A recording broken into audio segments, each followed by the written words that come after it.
이더리움 이후 블록체인의 새로운 시대가 열렸었습니다.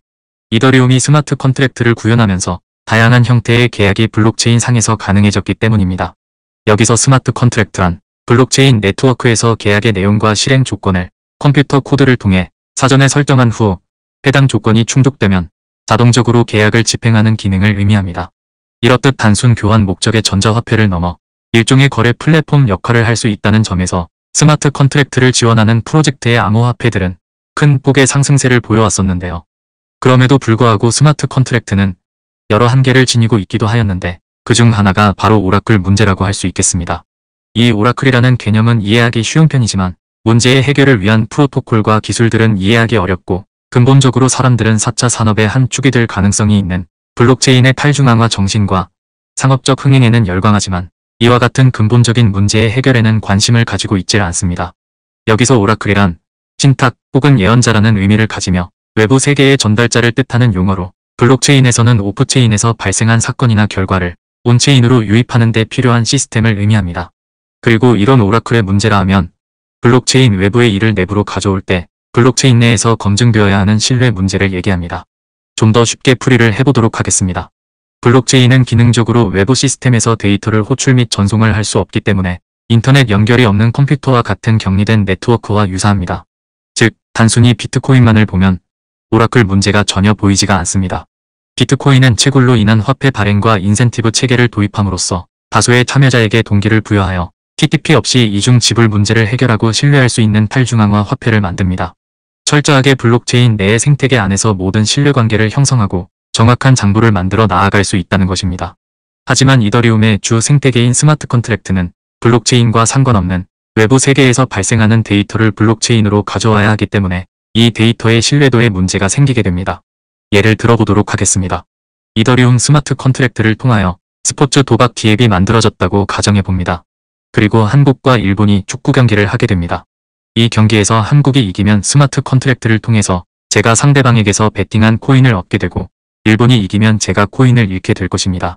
그리고 이더리움의 스마트 컨트랙트 계약이 실행이 되기 위해서는 한국과 일본의 축구 경기 결과라는 외부의 객관적인 데이터가 이더리움의 블록체인 안으로 들어와야 하는 자동 솔루션이 필요해집니다.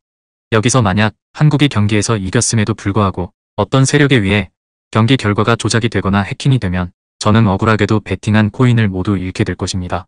아니면 미디어의 잘못된 보도로 인하여 스마트 컨트랙트가 잘못된 데이터 소스를 가져올 수 있고 이런 에러를 방지하기 위해 검증을 하는 중개자가 애초에 객관적 데이터를 분별하는 능력이 높지 않을 수도 있습니다. 하지만 더 큰 난제들이 아직 존재합니다. 만약 축구 결과와 같은 객관적 사실을 가지고 있는 데이터를 온체인으로 가져오는 것이 아닌 이 축구 경기의 최고 인기 선수를 뽑아야 한다거나 축구 경기 날 당시의 날씨나 경기 평점과 같은 주관적 요소가 많이 들어가야 하는 비정형화된 데이터들을 가져와야 한다면 과연 누가 어떻게 온체인으로 데이터를 입력을 해야 할 것인가라는 문제가 더 어려워지게 됩니다.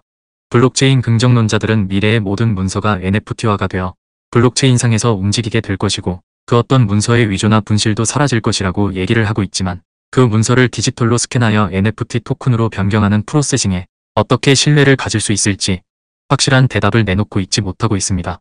하지만 이러한 난제들을 허용할 수 있는 범위에서 기술적, 철학적 솔루션을 제공하고 진정성 있는 개발 로드맵을 보여주는 암호화폐 프로젝트가 있다면 꼭 그런 프로젝트들을 놓치지 말고 유심히 지켜보라는 말씀을 드리고 싶었습니다. 바로 그곳에서 4차 산업의 한 축이 될 가능성이 있는 블록체인의 탈중앙화 정신을 발견할 수 있기 때문입니다. 여기서 파이의 탈중앙 KYC를 얘기해 보도록 하겠습니다. 우리는 파이의 탈중앙 KYC의 장점에 대해서 얘기를 할 때 기계 자동화와 크라우드 소싱 인적 검증을 결합한 분산형 확장 가능한 KYC 솔루션으로 얘기를 하고 있습니다. 하지만 그것보다 더 중요하고 핵심적인 부분이 이 파이의 탈중앙 KYC에 숨겨져 있습니다. 파이 네트워크는 자체 생태계로 진입하기 위해 유저들이 통과해야 할 첫 관문인 KYC를 통해서 이 오라클의 난제를 해결해보겠다라는 강력한 의지를 보여주고 있습니다. 파이오니어들은 블록체인 외부의 오프체인에서 신분증과 셀카 등의 비정형화된 데이터를 검증받아 이에 통과가 되었을 시 공식적으로 신뢰를 얻은 유저들이 온체인으로 유입이 될 수 있고 파이코인이라는 암호화폐를 지급받을 수 있는 시스템을 가지고 있습니다. 즉 외부의 데이터를 어떻게 공정하게 처리하여 블록체인으로 입력할 것인가라는 파이코인만의 오라클 문제를 가지고 있는 것을 볼 수 있습니다. 만약 파이코어 팀이 빠르게 진행될 수 있는 타임라인에만 집중하여 중앙화된 KYC를 선택하여 마이그레이션을 진행하였다면 어떤 미래를 예측할 수 있었을까요? 예를 들어 파이코인의 가치가 상승하면 상승할수록 오라클 문제는 더 심각한 상황에 이르게 될지도 모릅니다. 중앙화된 기업 사무실의 한 직원의 판단에 의해서 KYC 결과가 비밀리에 결정되고 수십 년의 생태계를 결정짓는 마이그레이션 권한이 강력한 규제기관과 세력에 의해 언제든 조작이 될 수 있다는 점은 파이의 큰 약점으로 작용될 수 있다는 것입니다. 분명 파이는 타 여러 잡 프로젝트들과는 다르게 장기적 관점에서 개발을 진행하고 있고 현 암호화폐 시장의 문제점들을 충분히 복습해나가며 솔루션을 찾아가고 있음을 알 수 있습니다. 잠시 여기서 이 오라클 문제를 탈중앙 시스템으로 해결하고 있는 체인링크라는 메이저 프로젝트를 보여드리도록 하겠습니다. 체인링크는 외부 정보를 블록체인으로 가져와 스마트 계약의 실행을 돕는 데이터 피드 오라클을 전문적으로 제공하는 곳입니다. 체인링크의 기본 구조를 보면 오프체인에 있는 외부의 소스를 온체인 내부로 가져옴에 있어서 그 중간에 다중 노드가 중개 역할을 하고 있는 것을 볼 수 있습니다. 이 여러 개의 체인 노드들은 외부 소스를 중복적으로 검증을 함으로써 외부 소스를 상대적으로 공정하게 평가할 수 있습니다. 그리고 오라클 컨트랙트 또한 하나의 노드에서 정보를 취합하는 게 아닌 다수의 노드의 정보를 취합하여 가장 객관적인 외부 데이터라고 판단되는 것을 블록체인 내부로 가져오게 되는 것입니다. 이 합의 방법은 파이 네트워크의 탈중앙 KYC 검증 방법과 매우 흡사하다고 할 수 있습니다. 오프체인에서 파이 유저가 실제 사람인지 검증하기 위해서 여러 검증자들이 신분증을 각각 분리해서 비교 검증 작업을 실시하게 됩니다. 이렇게 신분증의 단어와 숫자들은 모두 오토마킹 처리를 하고 사진과 형태를 AI가 조각내어 분산시키는 이유는 개인정보 보호를 위해 탄생한 알고리즘이라 할 수 있지만 아이디의 사진과 셀카의 사진 등이 서로 동일한 사람인지 검증하는 방법에 한 명이 아닌 랜덤의 복수 검증자에게 분배되는 이유는 체인 링크의 시스템처럼 외부 데이터를 보다 객관적으로 검증하여 블록체인 위로 가져오기 위함이라고 보시면 됩니다. 물론 파이는 체인 링크와는 다르게 외부 데이터 자체를 내부로 가져오는 것이 아닌 검증에 통과된 사람의 코인과 계정을 내부로 가져오는 원리라고 할 수 있습니다. 영상의 길이 때문에 오라클 문제를 매우 기초적으로 설명하였고 매우 쉽게 요약을 하였지만 실제로는 외부의 오프체인 데이터를 내부 온체인으로 가져오는 행위가 블록체인의 대표 난제라고 불릴 정도로 하나의 솔루션으로 쉽게 풀리는 문제는 아님을 말씀드리고 싶었습니다. 파이는 파이오니어의 검증자를 충분히 확보하여 전 세계에 있는 국가의 KYC가 자체 부트스트랩으로 진행될 수 있도록 완성하였고 휴대폰 기기와 아이디의 다양성에 따른 버그를 수정하고 있으며 KYC 파일럿 제출자들과 제출 후 지연된 분들을 위한 솔루션 개발을 지속하고 있고 KYC 부정 통과자 가능성에 대한 재검토 알고리즘 개발도 진행 중입니다. 그리고 동시에 서버 과부하에 따른 솔루션 개발도 진행 중입니다.